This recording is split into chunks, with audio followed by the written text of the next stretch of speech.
Up here, I'll use another cinnamon Jellybean to change him into another torch, so that I can drop him exactly where I want. Once again using a trampoline so that I can get up. Being at this spot will allow us to bypass another couple platforms so that we don't have to use any more ladders or such to get up here.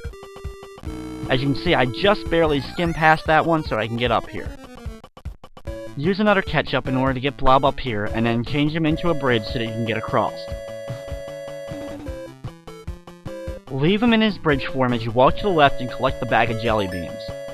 This is the last treasure of the game, and it refills the amount of jelly beans that we've used. Now, use an apple in order to change him into a jack, so that he can actually go up and knock off the sewer lid.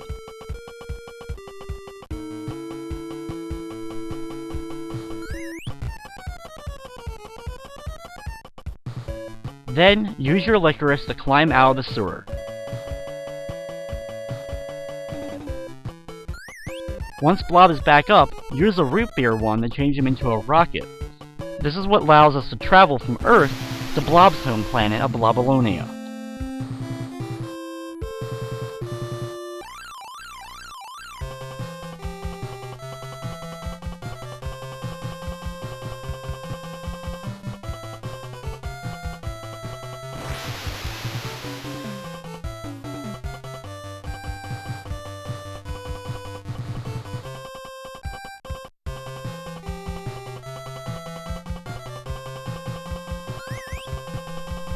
Once you're over here, you can actually use two different types of jelly beans. The easiest of the two is going to be using the coconut jelly bean. What you need to do is get a running start and throw Blob so that he'll end up going off this screen. As you watch him, he'll travel through several screens, bypassing a lot of enemies.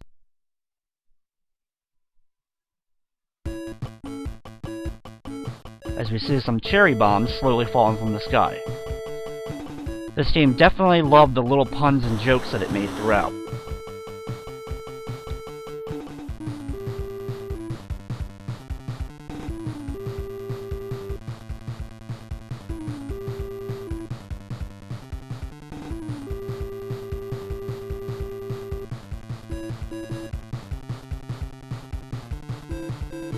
Once Blobert has stopped rolling, switch back to a boy and start moving your way over to the right, and you'll see that all the enemies have now disappeared. The other way to get past this area would have been changing Blob into a Vita Blaster, using the orange jelly bean, which is basically a laser gun which would have allowed you to shoot those different enemies.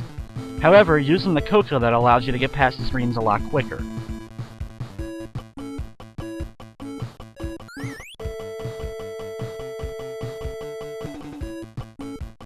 Use the coconut jelly bean one more time and throw Blobert over a couple more screens.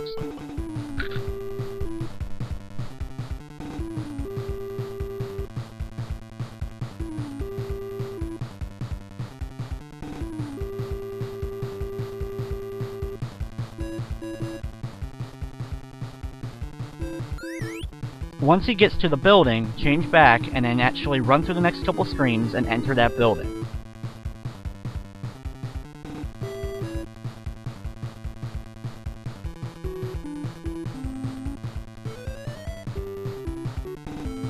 Inside here, use your tangerine jelly beans to once again change Blob into a trampoline. We have to bounce on this trampoline in order to get to a candy cane that's above us.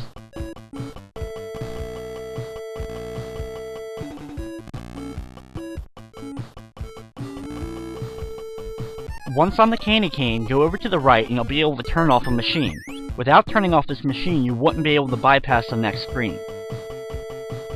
Change Blobert now into an umbrella so that you can get down off this area.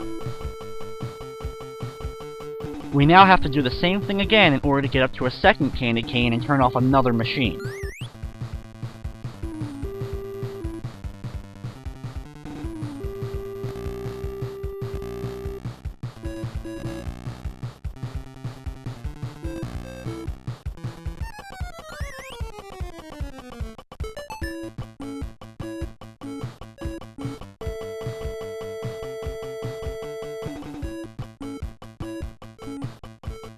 With both machines off, use the umbrella again to get over to the next area. Once you're inside the cave, there's going to be different teeth mashers set up. These teeth mashers will instantly kill you, so be very careful while moving through the screens where they're going to be on there.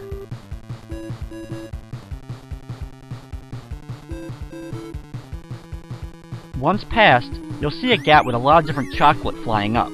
Move back to the previous screen, using a ketchup jellybean first to get Blob there, and then fall through using a hole. Once down here, move over to the right and switch off the machine. This will allow you to actually get up here through that gap that the chocolate was flying through.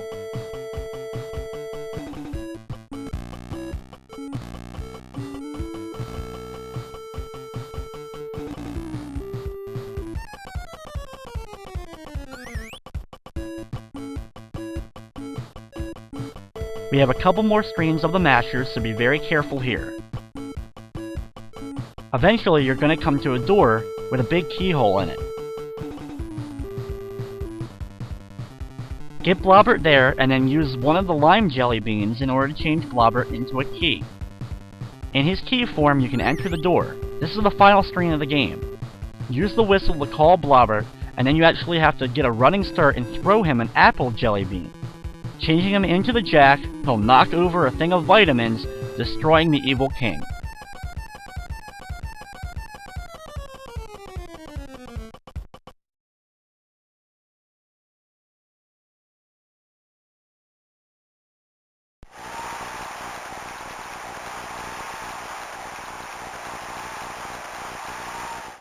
We defeat the evil king and save the planet of Blobolonia. A Boy and His Blob is probably one of the most unique experiences that you can really get on the NES. There wasn't too many games like it, and there really hasn't been too many since. There was a direct sequel to this game on the Nintendo Game Boy, The Rescue of Princess Blobette, as well as there's been a recent remake for the Nintendo Wii, which is in a different style and plays differently, but it's still a very good game.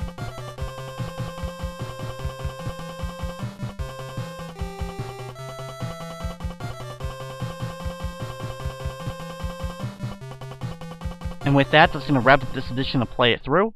I'd like to thank you for watching, and of course, I hope you enjoyed.